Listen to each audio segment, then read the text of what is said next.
Us on Geek Blood, the show you can't ignore. Wayne and Kevin diving deep into all things galore. Comic book, movie, sci-fi, and action thrill. Reviewing new TV shows, we keep it real. Reminiscing the attitude era, wrestling at its peak. Nostalgia from the 80s and 90s, memories we seek. Pineapples for our rings, a unique touch. Geek culture in our blood, we love it so much. Geek Blood forever, we love it so much. Geek Blood, where we talk about it all, from superheroes to wrestlers. We stand tall, Ray and Kevin, the dynamic duo in sight. Geek Blood, shining brighter, shining bright.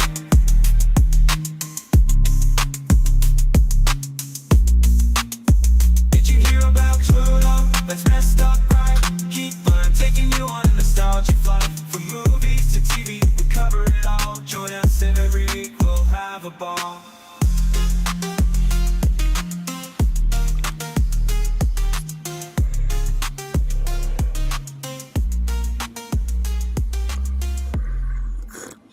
Shuffle.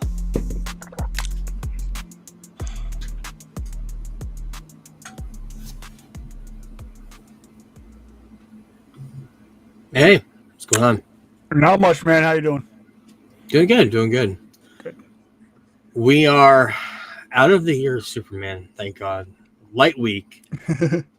Few things to talk about, though, I want to get into. First off, I completely forgot to watch Dexter Resurrection this week. Yes. But we'll talk about it. Yes, I know we you will. did watch this week's episode. Yes, I got some issues. Okay. Very big issue with Paramount Plus, not Dexter. This episode was fucking incredible. Okay.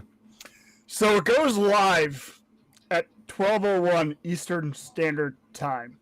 Yes. But the issue with that is the Paramount Plus app is trash. So instead of having the episode there to go to, you have to start last week's episode, skip to the credits, and wait for the play next until 3:01 in the morning. Okay. That was really fucking annoying because I was like, I stay up for this, and it's like the last thing I do before I go to bed is watch Dexter Resurrection, and I was finishing up a watch of Superman, and then I was like trying to find Resurrection for like 20 minutes, and then I'm like, well, I'm just gonna try going to last week's episode and see what happens, and that actually worked. I was very surprised that actually worked. So this week of Dexter was really fucking good. And remember the trailer where they invite all the serial killers to the house? Yeah. The way that transpires is completely different than the trailer portrays it. So We'll talk about it next week, but text me after you watch it. I assume you'll watch it today. Yeah, I will. I'll watch it tonight. It's good. But yeah, text me and we'll talk about it. Yeah, very good episode. Okay. Each episode seems to be getting better and better. So I did want to talk about this. First thing before that, kind of off topic. Can you check your microphone and see if you're inputting to the microphone or your computer? It sounds like you're going through the computer. The other thing I want to talk about is Desmond Harrington, who plays Quinn, posted this on Instagram last week. A behind-the-scenes picture, supposedly, of something that he filmed for Dexter Resurrection, completely confirming that he's on the show. Yeah, now I don't see you, though. Okay. Yeah, your sound's better, for sure. Interesting. That turned off my camera, apparently.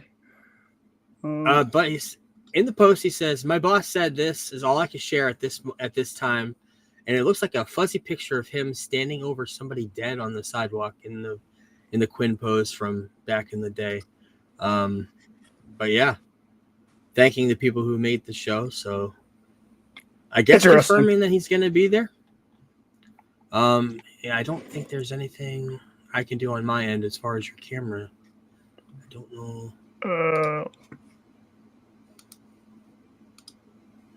They shut you down? Hold on. Nope, I got you. There you go. There you are. For some reason, when I switched my audio, it switched my video input to my phone. Oh, okay. So, okay. Yeah, so you're back. We're back. All right, cool. We're cooking with grease, kind of. But yeah, There's going to be a fun little surprise in this episode of Dexter for you. A question that we were both wondering for a very long time is answered for us both in this episode. So, Okay, cool. Yeah, I'll leave it at that. Cool. Yeah, we'll talk about it next week. Squid Game. I don't know how far along you are. Have you watched up to season 2? Have you watched any of the Squid Game series? I've only seen the first season. I started the second season and I lost interest real quick and stopped watching. Very easy to lose interest in this show because of this foreign language, and you have to either watch with subtitles or you have to do the dub over, which is I do because it's just easier to watch for me with dub over. Yeah. A lot of people don't like how it doesn't sync up with the lips, but it doesn't matter to me. But I did watch season 3. The finale, the final season of this is going to be on Netflix, kind of, and it does set up a sequel series, which we already knew was going to happen in America. Who was producing? That was a big name. It's isn't it Fincher? David Fincher? Yes, Fincher. Yep, that's who it is, and he brought in a big name to take over the mantle of the American Squid Game or the English Squid Game by the looks of it. He brought in Cate Blanchett, and she shows up in the very end of the episode. Spoiler: the main guy dies, and the guy who runs everything lives, and he's driving through the streets of, I believe, San Francisco, and he's watching one of those games happen through the window of his limousine, and she's on the ground playing this game, and kind of shows that she's the one that's going to be part of this next series of Squid Game, wherever it's going to be set. But yeah, David Fincher was the one that's who it is. So overall, good season. I think a lot of people are going to have a problem with the ending because they all like that guy who played hello puppies. They all like that guy who played in Andor. I can't remember his name in Andor, or not Andor. What was that Star Wars show that he was in? Acolyte. Acolyte, yeah. Everybody liked him in Acolyte. Kind of had a weak ending to his character, a lot of people could say, but overall I liked it. It was a good ending to an entire series. Yep. It was only 6 episodes. The last two seasons are pretty short, so if you want to get through them, they're easy to get through. But yeah, all over, and we'll see a continuation of this sometime on Netflix, I'm guessing, with an American or English version. So up next, Live Aid just had a 40th anniversary. Happened in 1985, and there's a brand new documentary on CNN. I did get it on iTunes. I have a feeling it's going to be on HBO Max eventually, but it's called Live Aid: When Rock and Roll Took Over the World, or Took on the World. And there's 4 episodes. The first one aired this Sunday. I just want to talk about it briefly, and I'll probably talk about it again during the finale in 4 weeks, 3 weeks, whatever. But it talks. This first episode is pretty good. It talked about the lead up to building up Live Aid, the Band-Aid song "Do You Know It's Christmas," talking about that behind the scenes of making that, and all about famine in Africa, and that's where all the proceeds to this went to that. And it led to "We Are the World," which is more of the pop song part of it, where all the huge celebrities came on, made this big song for it. And then it leads up to what episode 2 is going to be, is a global, quote unquote, global jukebox, creating the whole Live Aid concert, which a lot of people know that concert because of the Queen performance. It was just at the end of Bohemian Rhapsody. It was pretty much done picture for picture of what that was on that day. But I had interviews with Bob Geldof, who was a pop star in the 70s. I had interviews with Sting, Phil Collins, Bono. Later on in the series, they bring in George W. Bush and Tony Blair, the Prime Minister of Britain at the time, to do. They're also going to talk about Live 8, which happened in 2005, when they came back and did another famine thing. Big huge concert for money for famine. So it's good though. It's on CNN. I did get it on iTunes because I've been wanting to watch this documentary for a while. So there'll be an episode every week. But like I said, I think I'll talk about it when the finale airs rather than talk about it every week. But it is good. If you have never seen the Live Aid performance, all 10 hours are on their YouTube page right now. And there are some really cool 80s bands on there, including the Queen performance. The Queen performance is on there, and some other bands. I know Phil Collins is on there. I'm not sure. I think the Led Zeppelin did reunite on that concert, but they thought that their performance was so bad you can't usually find that performance through anything official because they took it off of all the DVDs and all the streaming. So, but you can find that performance on YouTube if you want to look for it separately. I've seen it before. But another great documentary came out this week, leading up to the 50th anniversary of Jaws. Called Jaws at 50, the definitive inside story, done with all the creators of the movie, including Steven Spielberg, sitting down, pretty much being the main guy they're talking to. This is a National Geographic / Disney Plus Hulu exclusive. It's on there if you want to watch it. All about the making of Jaws and how it came from a book to a movie to a global phenomenon, and how easy this movie could have been filmed in York, Maine, if they just went up the coast about 2 hours. Yep. When they were looking for a coastal town to be Amity, they figured out Martha's Vineyard was a good place to do it, but they were casting other places around. I'm wondering if they made it up to Maine, because they were doing the whole entire eastern seaboard at the time, looking for a perfect place to depict Amity. They talked about it in the documentary, and watching, I did go back and I watched the actual Jaws this way. I know you watched it a couple of weeks ago. I did want to talk about it briefly, because watching that movie, it makes you realize that our hometown is Amity. Yep. It is Amity to a T. We live in a coastal town that gets very busy in the summer. It's a tourist trap. And if we had to close down all of the beaches because of a shark attack, that would destroy the economy in York, where we grew up. But yeah, great movie, great documentary. We both suggest that it's on Hulu, Disney Plus, Making of Jaws. Like I said, all the creators and a bunch of directors come on there.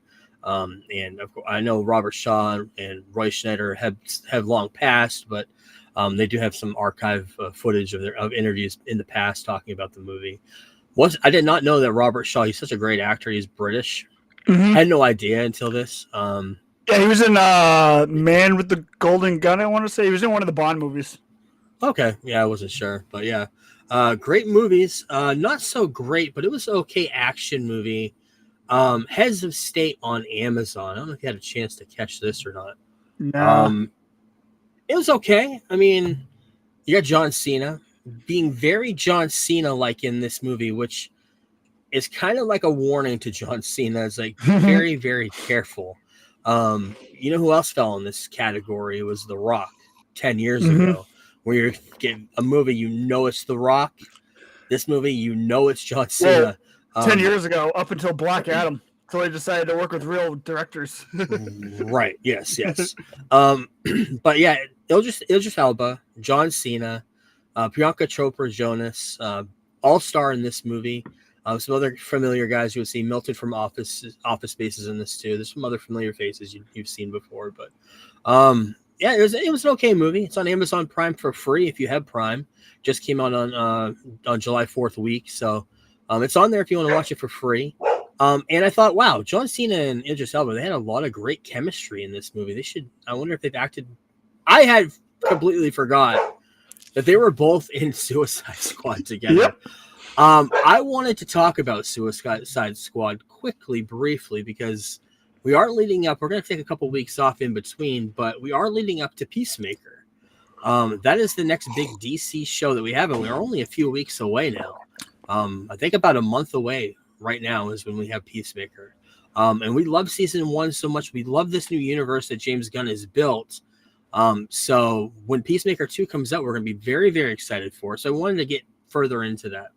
And this is when James Gunn got hired by DC to do this movie, a semi-sequel, but not a sequel to the original Suicide Squad. He said it's not in the same, it's in the same universe, but it's not. He's always said that way before the DC universe started. It was back when it was in the DCEU. He's always said that. Where it's kind of a paying homage to that. That's why he brought in Harley Quinn and Joel Kinnaman to play Rick Flag Jr. But it's definitely a whole other different take on what the original Suicide Squad watch, which I love that Yeah. movie. I love the first one. But he did take this and kind of gave it his own twist. It's very much a James Gunn movie. His humor, his look, his soundtrack, right down to it to a T. And John Cena, I think this is probably the role that defined what he was going to be later on as far as an actor.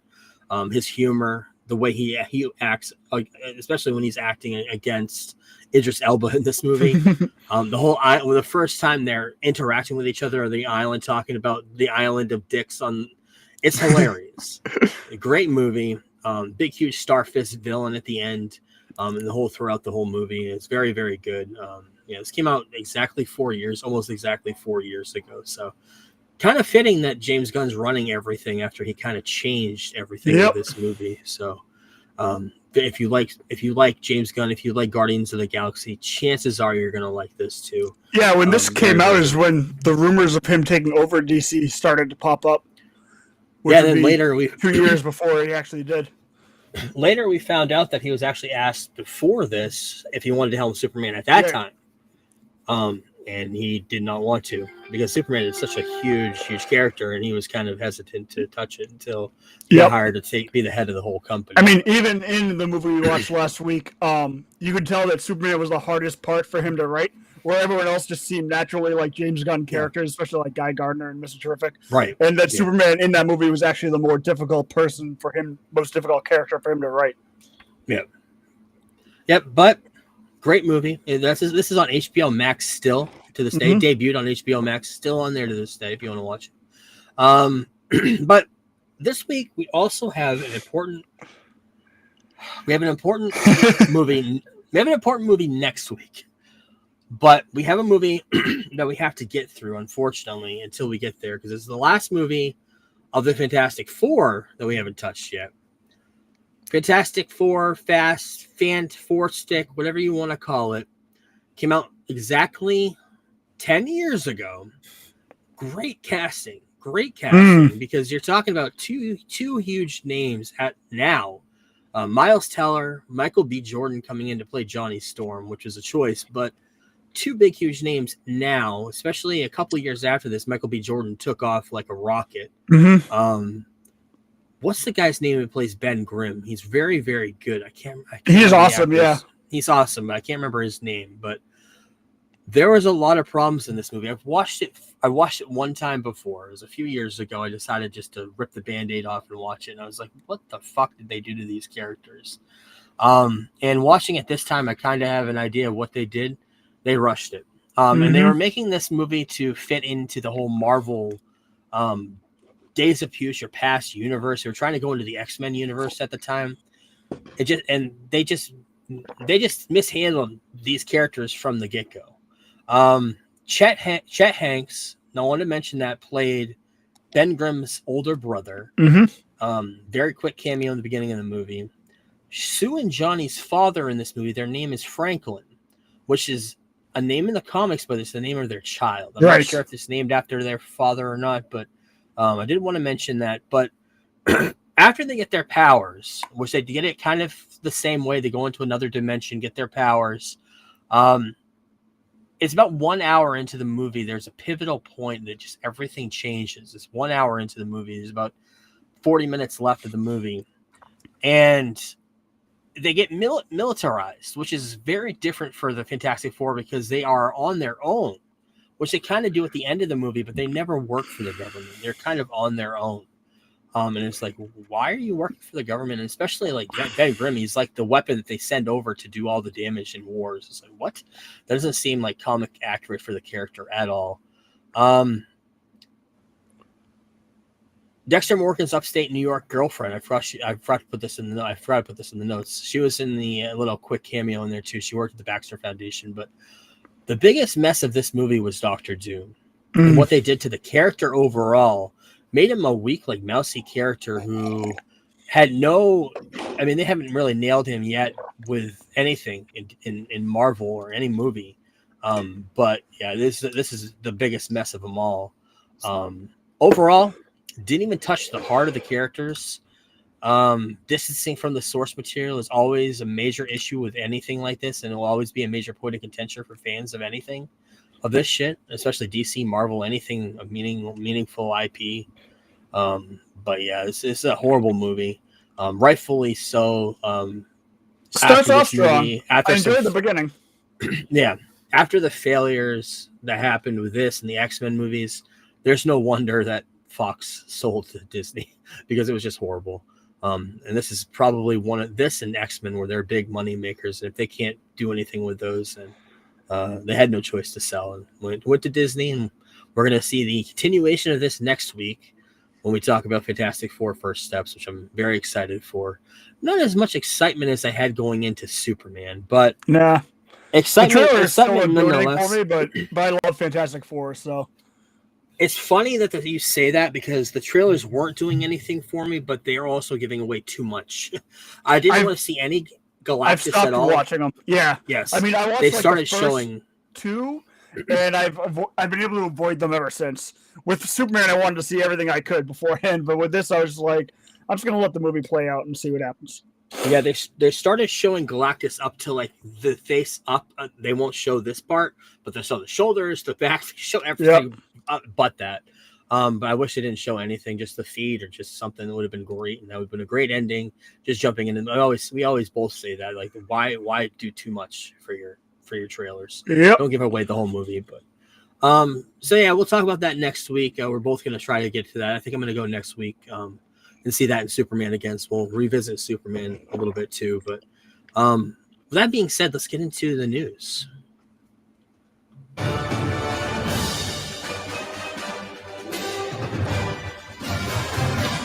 And it's not a news, I have another trailer around it. I got a few cool trailers that came out this week. First off, let's talk about Stans, a movie starring Eminem, documentary coming out in theaters on August 7th, limited time. Probably going to be streaming a month or so after that, exclusively in AMC theaters. So none of those around here for us. But a whole new soundtrack is coming out too, I believe, on August 7th. With some unreleased Eminem songs and stuff. It's all about pretty much the fandom around Eminem, talking to fans, talking to him about this whole thing of people talking to him off the street, thinking, "Hey, cool, you're a cool dude. You're my best friend," because they just listen to his music and think they're related to him in some way. But and in the documentary, he looks pissed. It's Eminem, but he looks pissed, like talking about how fans are interacting with him. So. Interesting to see how this turns out. I do love documentaries. I like Eminem, so yeah, I'm interested in this for sure. Another trailer, the final season of Stranger Things, Stranger Things 5. We got the brand new trailer for that. The one that came out a few months ago was better. This is a full trailer. I got a brand new poster. Looked pretty cool. In fact, now looking on the kids who all are in their 20s now, but yeah, this comes out on Thanksgiving, Christmas, and New Year's. New Year's is the series finale, but yeah, first half comes out on Thanksgiving, so I can't wait for that. Another trailer. This one looked really good, and everything I see about this movie and the new song done by Nine Inch Nails sounded amazing over the soundtrack. But Tron Ares looks fantastic. And I mentioned when we saw one movie a couple weeks ago. I don't think it wasn't Superman. It was the one we saw before that the trailer for Tron Ares in the big screen looked amazing in the RPX. So I'm sure an IMAX will look great too because it's filmed for IMAX. But comes out October 10th. Trailer looks awesome. It's where all the Tron people come into the real world, and we found out that Jared Leto is playing kind of an AI created in Tron world that's being militarized by the American government to police the real world or something like that. It looks really cool. The visual look cool. We saw Jeff Bridges come back in a quick cameo in the trailer too. So, and I haven't even seen the second Tron. I've seen the first one a bunch of times, but I'm interested to see the second one. We'll get into that leading up to this movie in October. But the trailer that we both want to talk about, the trailer we've been looking forward to for a while, is Uncaged Fury, starring Johnny Cage. A faux trailer came out earlier in the week because we know that Mortal Kombat's coming out. So New Line released this awesome in-universe trailer for Johnny Cage starring Urban, not Carl Urban. Is it Carl? Yeah, Carl Urban. And it's Johnny Cage in an action movie from what we think would be the 90s and 80s. It looks awesome in that style. You can tell the choreographed fighting in this. It's everything you would hope Johnny Cage would be. This all led up to, I believe it was yesterday, where the actual trailer came out for Mortal Kombat 2, which looked incredible. Yep. We got some character posters there of all the new characters. This will be the first post-work movie for us. It will be, yeah. This is the sequel came out. This original first one came out during the pandemic. This was also free on HBO Max at the time. I remember watching it twice that weekend it came out because I was so impressed with the first one.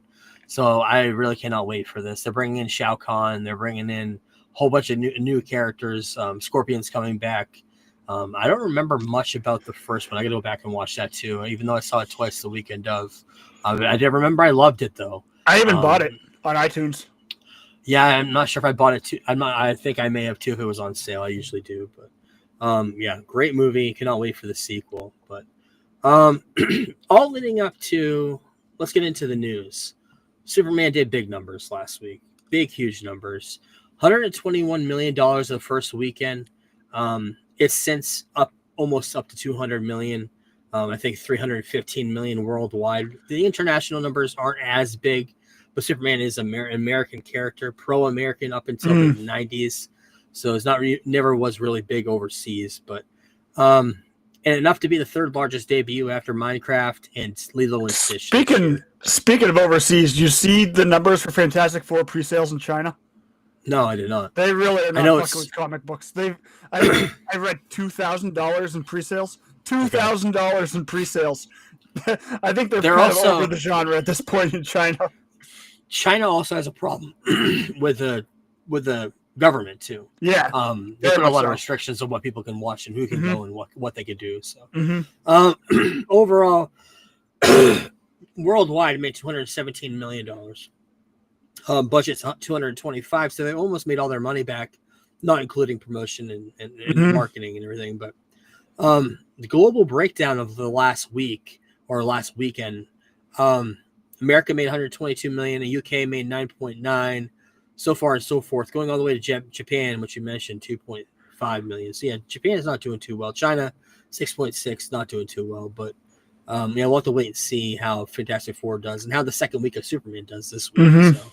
So everybody's saying it's going to be about 50%, so which is pretty good for a movie on the second week. So it did beat Man of Steel to land the biggest opening weekend for a solo Superman movie ever. Not according to some people. David Zaslav, speaking of Warner Brothers, speaking of that whole mess, did put out a statement, I believe Monday morning, saying 3 years ago I hired James Gunn, Peter Safran to reimagine and unify the creative direction of DC under one leadership team by breathing new life and excitement into one of the most iconic storytelling franchises in the world. James and Peter's commitment to honoring the legacy of DC Universe while forging something new and enthralling is inspired. I remember my first meeting with James 3 years ago. He spoke about growing up in Missouri and how characters of the DC Universe weren't just stories to him. They were like his family. His personal bond with these DC heroes was powerful. And I knew then that James was the right person to bring them to life. His love for DC World runs deep, and it shines in every frame of his work. And praising the movies and talking about DC Studios over the next year is going to introduce Supergirl and Clayface in the series of Lanterns. Looking forward to DC Vision. It's clear the momentum is real, and I couldn't be more excited for what's ahead. So Zaslav, Warner Brothers, all saying, praising Superman, praising the money that it's making, and pretty much doing what they hoped it would do, is reinvigorating Warner Brothers and DC Studios, a brand new studio. So very, very cool. I want to talk about a few things that we talked about last week, just briefly. That mural, get a little bit of a breakdown of the mural.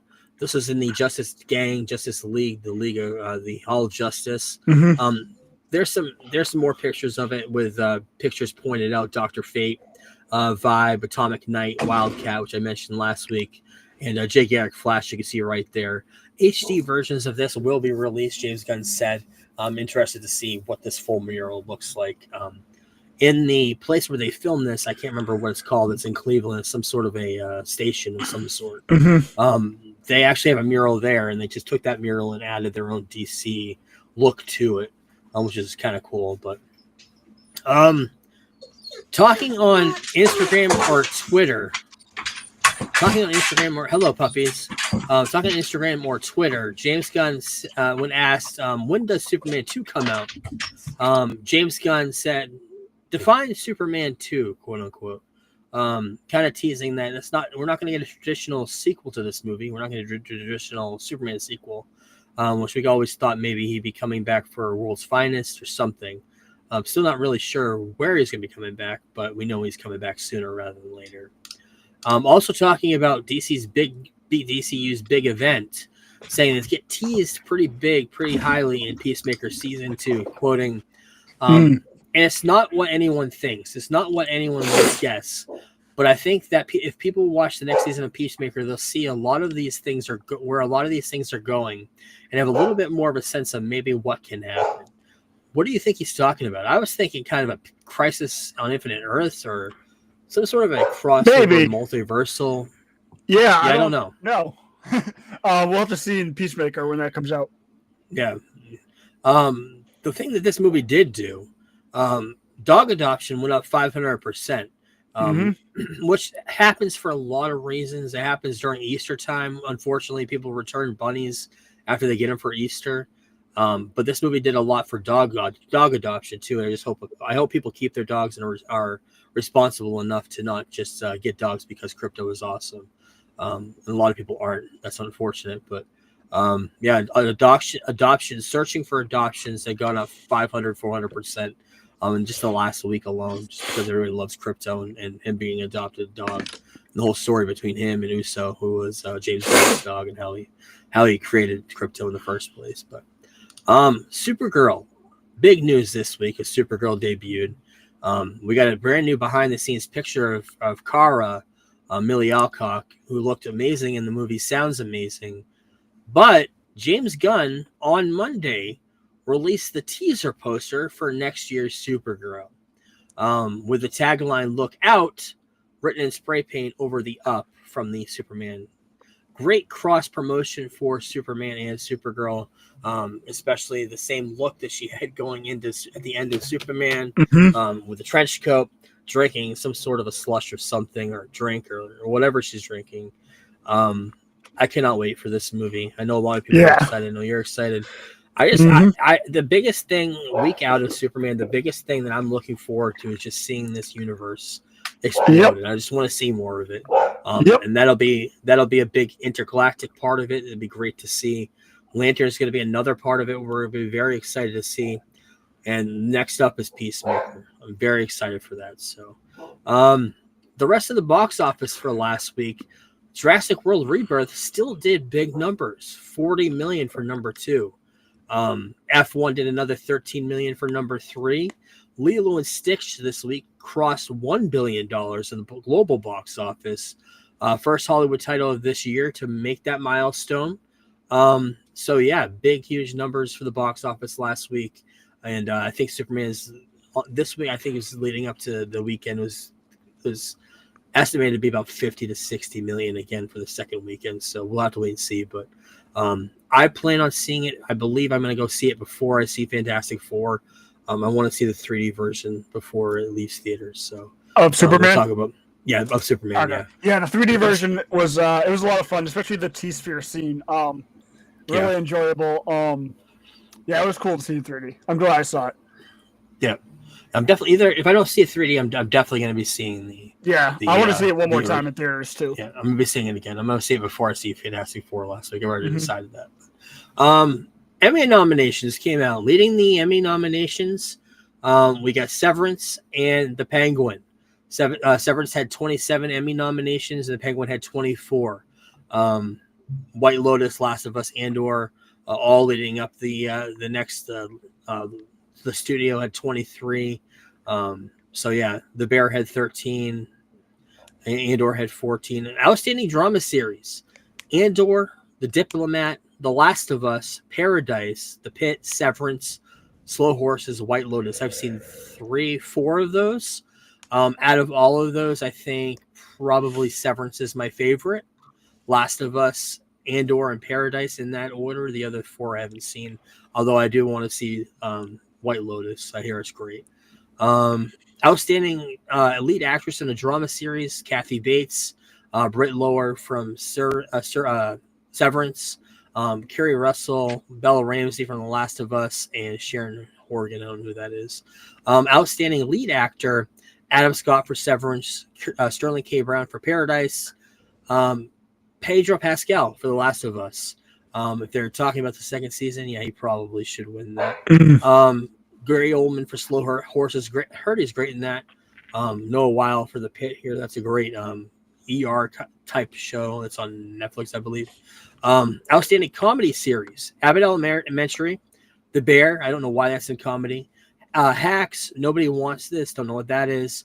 Only Murders in the Building. Shrinking, nominated. The Studio, and What We Do in the Shadows. Everybody loves The Studio in Hollywood. It's kind of like a Hollywood darling. I can see The Studio, and I can see Only Murders winning, and Shrinking too. My 3 favorite from that. I love Shrinking too. When's Shrinking come back? They're filming currently, so okay, probably next year. Yeah. Outstanding lead actress in a comedy, Jean Smart, Io Idiri, from The Bear, Kristen Bell, Quinta Bronson, Usa Adumu for The Resident, which I hear is good. Outstanding lead actor in a comedy, Jeremy Allen White for The Bear, Seth Rogen for The Studio, Martin Short for Only Murders, Jason Segel for Shrinking, and Adam Brody for Nobody Wants This. All great performances. I think out of all those, Jason Segel is probably my favorite. And Harrison Ford, very first Emmy nomination ever for Shrinking, for a supporting actor. 24 nominations for The Penguin, like I mentioned. Outstanding limited series, The Penguin. Adolescent Monsters, Lyle and Eric Menendez story, Black Mirror, which I hear is great. And Dying for Sex, don't know what that is. Outstanding lead actress in a limited series, Michelle Williams, Kristen Minali, who plays in The Penguin. I think she's amazing. I think she should win. Definitely. Outstanding lead actor in an anthology limited series, Colin Farrell, his portrayal of the Penguin. I'm not even going to name anybody else because if he doesn't win that, it's a travesty. Nominated for Bad Thoughts, outstanding performer Tom Segura. Great show on Netflix. That's interesting that he was nominated for that. And nominated for their very first Emmys for acting in the studio, Ron Howard and Martin Scorsese. Very interesting. Also interesting Emmy fact, Doctor Who, in their 62-year history, had their very first Emmy nomination this week for outstanding choreography for this kind of a musical dance sequence that they had in this past season. Not sure if the series is coming back ever, but especially on Disney Plus. But yeah, it was nominated for an Emmy for the very first time in 62 years. The Superman movie, the documentary on Christopher Reeves, had 4 nominations, including outstanding director for a documentary. Emmys come out, I believe, in September 14th. Going to be on CBS Paramount Plus, and we'll probably talk about that when it comes out. I don't know about you and your thoughts on movie tickets coming out a year before the movie comes out. They sold out. They sold out at that New York theater. That's like the biggest one in the world, and people are selling them on eBay for $200 over, right, or something like that. Something like that. Crazy. But The Odyssey, Christopher Nolan's movie, which comes out exactly a year, did sell out all their 70 millimeter IMAX screens, most of them, throughout the country yesterday. The one in New York you mentioned, I think, sold out. I think it's the Chinese theater in New York. I think, yeah, they're selling them on eBay for like $200 a ticket. Fucking crazy. But everybody wants to watch. I mean, Nolan's saying that this is the best way to watch the movie, so everybody's buying those tickets up like crazy. So, there's none around here. So, Aaron Taylor Johnson and Lily Rose Depp are reportedly going to star in Robert Eggers' Werewolf movie. We talked about that a couple weeks ago. Aaron Taylor Johnson is going to be playing the werewolf. Also, kind of announcing the article signing on Willem Dafoe. So I have to wait and see on that. Announced last night, 30, almost 40 years. The Late Show started with David Letterman. Going to be ending with Stephen Colbert. They're canceling the show. A lot of political stuff going on with this right now. CBS was just sued. He talks a lot about the Trump administration. There's a lot of rumors. Was this all part of the deal? Of the, I guess CBS paid Trump millions of dollars for something that they said during the election. I don't really understand it all, but was this all part of it because Stephen Colbert talked shit about Trump? It's a political move. They're saying it's a financial move, but who knows? Out of all the clips you see on YouTube, you don't usually see clips of the Colbert Late Show. You see that is true. Fallon. You see Fallon, you see Kimmel, but you don't really see any Late Show clips. He doesn't have a lot of bits like that. Not a Letterman had bits, but he doesn't really do that. He has interviews, he has his monologue, but never took off virally as far as the other late night shows are concerned, and he's concerned. But so yeah, this 27th season of South Park is supposed to be premiering next week, and there's something going on with Paramount and Skydance and this whole merger that's happening, and the creators, Trey Parker and Matt Stone, are linking up with lawyers for a whopping deal that's worth $3 billion, and something's going to be happening to negotiate this deal that they have with South Park and the streaming rights and being on the air every year. And they also put out special movies for Paramount Plus. And I guess internationally, all of the seasons of South Park were taken off of Paramount Plus. So a lot of people are pissed about that. There's no way to watch them. I don't know. I have no idea what the mess is. All I know is that the creators are pissed. So, Ryan Johnson talking about the scrapped Star Wars trilogy for the first time in a while. So it was very, very much just a concept, an outline, or never even had an outline or a treatment or anything. But from the way it sounds, it's just they just kind of gave up on it, which is not surprising because they kind of sound like they'd be giving up on a lot of things Star Wars, except for a few projects here. And I don't think with how people filled episode 8, he could probably make the greatest Star Wars movie ever, and Star Wars fans, which is also another very toxic toxic thing we're involved with. I don't think I think this is for the best. I think he's best doing his own ideas and not playing in the Star Wars sandbox, especially with how temperamental Star Wars fans are right now. Yeah. Ryan Gosling, Will Ferrell are going to star in a new action comedy on Amazon called Tough Guys. Yeah, it'd be interesting to see them working against each other. Taika Waititi going to be doing the next Judge Dredd movie. I don't know if you ever saw Dredd. It came out. Yeah, the movie was fucking great. Carl Urban. Yeah, Carl Urban coming in as Judge Dredd. It fucking bombed. And this is one thing I've seen. A lot of people do not want Taika Waititi. A lot of people have soured on him since Thor. But I'm like, before Thor, he had a pretty good track record. So yeah, we'll see. The problem with Taika doing this type of stuff is he's admittedly not a comic book fan. Like, he literally said he took Thor Ragnarok just so he could put food on the table. That's the issue I have with it. But we'll see. I like him as a filmmaker, so we'll see. Yeah, me too. Captain Planet and the Planeteers. It was a cartoon growing up. I loved this cartoon growing up. I loved it too. That was our era. That was our Saturday morning era. Yep. But they are making a live action. Netflix did sign on. They're doing a live action series based on this show. Produced by Greg Berlanti and Leonardo DiCaprio. Leonardo DiCaprio, huge on environmental issues, so understandably why he'd be right in the middle of this. But the Captain Planet look does not work well on live action. I remember, who was it? War Machine, fucking Cheadle. Don Cheadle did a live action parody on like Funny or Die years ago. Oh yep. Yeah, it was looked weird, but it's John Cheadle, so it was made to look weird. And it was a parody, so it was a parody. Yeah. Assassin's Creed, speaking of Netflix, also being a live action series. Movie did not do well. I love the game. No. I think this is the way to go with this. Yeah, with this IP, this is probably the way to go. Yeah, I think so too. There's a lot there. There's a lot of time travel history stuff. You can't fit in as much exposition needed, so it makes sense for somebody that's never seen it in an hour and a half long movie. Yeah. Last of Us Season 3 definitely planned for 2027, so 2 years from now. And they're not sure whether it's going to be 2 seasons or one more long season. That has not been decided yet. I have a feeling if they're going to start off with Abby's story, it'll probably be 2 more seasons. Probably. Yeah. I kind of hope it's like one long season, just split into 2 parts, maybe a spring and a fall release or something like that. That'd be interesting. Yeah, that'd be cool. Do HBO like doesn't maybe do that, 8 but yeah, that'd be episodes.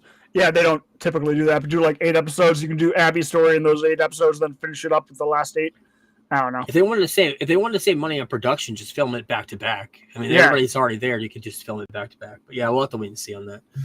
It's gonna be a huge loss not having Pedro there. But got the very first picture of the new kid playing Harry Potter. I don't even know if I have his name on here or not, but I don't. But that's a new kid. Started production this week for the new Harry Potter. We also got Nick Frost playing Hagrid, which looks fucking incredible. Looks just like Robbie Coltrane, but Yep. yeah, and they got some new kids playing I think Neville Longbottom and Ollivander. I've seen that guy on the bottom right somewhere. He's playing Ollivander, but interesting to see how this series. I'm very excited for it, but interesting to see. Speaking of casting, Legend of Zelda was cast this week. 2 unknowns, Benjamin Evan Ainsworth and Bo Bragson playing Zelda, Benjamin playing Link. Going the younger route. Very young. Looks like teenage route. Yeah, the filming soon. I can't remember the guy who's directing it. Can't remember his name. It's the Planet of the Apes dude, right? Yeah, Planet of the Apes. Yep. I can't remember his name either, but yeah, that guy. Yep. So yeah, very excited for that. We'll keep an eye on that. We'll talk about that when more news comes out of it. But we got some swag to talk about. Swag.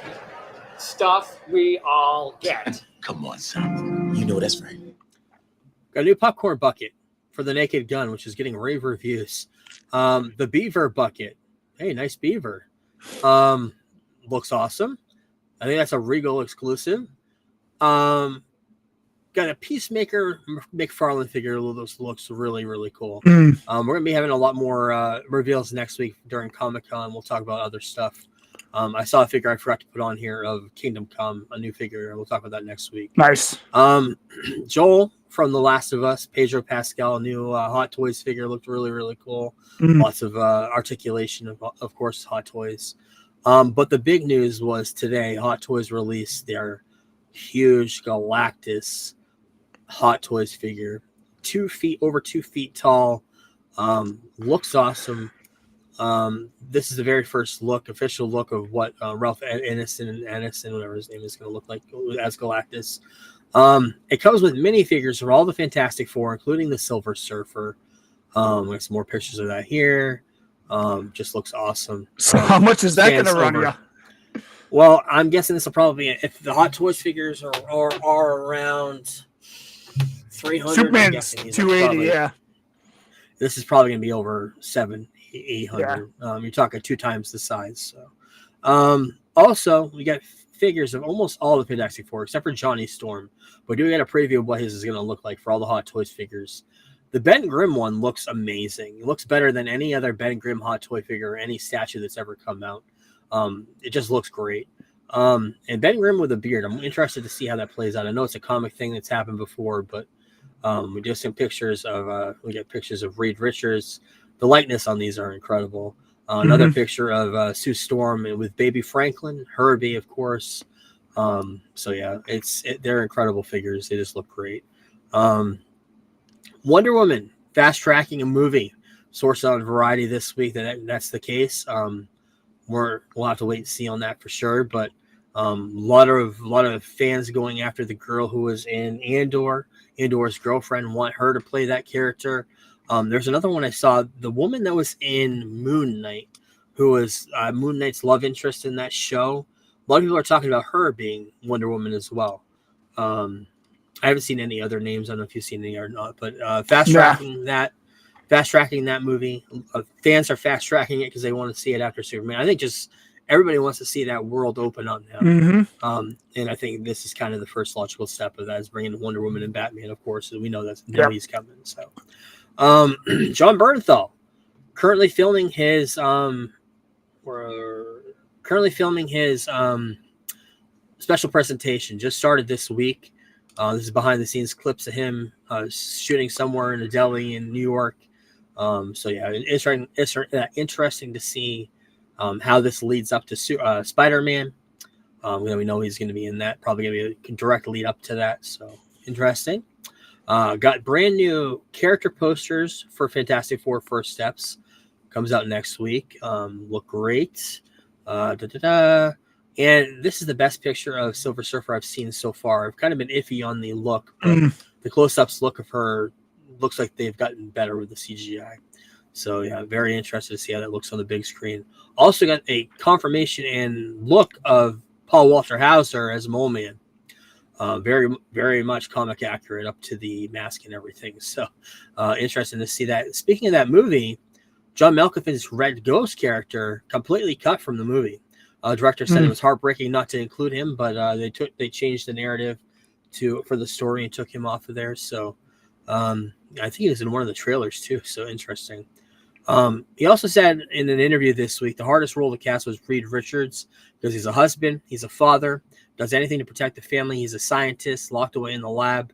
So there's a lot of parts of that character that he had to cast in. I think Pedro was he's just so versatile in his acting. I guess there's not really too many actors besides him they can bring in to play a character like that.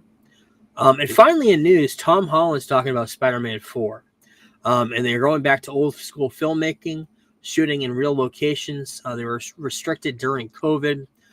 During the No Way Home shoots, they were all on sound stages. So now they're going back out in the environment to film this movie. That's kind of exciting to hear. Yep. But yeah, we're still both kind of iffy on that, seeing how they're going to play that movie out. If it's going to be multiversal, hopefully grounded, mix of the two would be better for me. But yeah, I'll have to wait and see. But that's it for news. That's it for the show this week. Next week we'll talk about Dexter Resurrection coming out tonight and next Friday. But we'll talk about the first episode next week. And So It Goes, a documentary on Billy Joel, debuts tonight at 8 p.m. on HBO Max, the first part. Before we take our 2-week break, I would like to talk about I Know What You Did Last Summer, and I Still Know What You Did Last Summer. The new movie, not doing great as far as reviews are concerned, just came out today. But we'll talk about these. I've heard it's absolute garbage, but it's fun garbage, which is exactly what I expect from it. Yeah, that's kind of expected. Once you watch the first two, because you've never seen them, you'll get that going into what we're got. Yeah. Okay, I'm gonna watch those this weekend. South Park premieres on Wednesday. I'm gonna watch that. I said I'm gonna start the show off without going back and watching the old stuff. I'm gonna start this new season. I believe P. Diddy's in the first episode. I believe there's a war with Canada again. It just piqued my interest. Yeah. Coming out on Thursday, I'm gonna watch as much of it as I can because we got Fantastic Four somewhere in there. But Sandman Season 2, Volume 2, the end of that series comes out next Thursday. I'm gonna try to watch some of that. We may hold off on that till we get back from our break. But next week is the beginning of San Diego Comic-Con. Starts on Thursday, ends on Sunday. Not a lot happening before we record next week, so we'll talk about the South Park panel, and the rest of it we'll probably talk about when we get back. But Happy Gilmore comes out on Friday. I'm gonna try to watch that Friday morning before we record next week because I'm very excited about that movie. But the big review next week is going to be Fantastic Four First Steps, and we're definitely going to be seeing that before the show next week. And we'll talk about that. We'll talk about the movie and how it's doing and everything. But, and then we're going to take off for a couple weeks after that because I'm super manned out, to be honest. Kind of good to have no research this week. But thanks everybody for listening, and we will talk to you next time. Peace. We're the Geek Blurb crew, here to enlighten you, talking all things geeky from movies to wrestling to our podcast is the place where you wanna be for all the latest news and nostalgia from the 80s and 90s. We review comic book flicks and sci-fi hits, riding the wave of action movies with all the cool bits. From Iron Man to Star Wars, we cover it all. And when it comes to wrestling, we never drop the ball. Geek Blurb, we're the kings of the nerds, rating movies and pineapples, our opinions never blurred. Join us each week for a geeky chat with the latest scoop and a dose of nostalgia that. So if you're a fan of the comic book craze, or a lover of sci-fi and all its myths, we're here to entertain, bringing you the best in geekdom. It's our domain.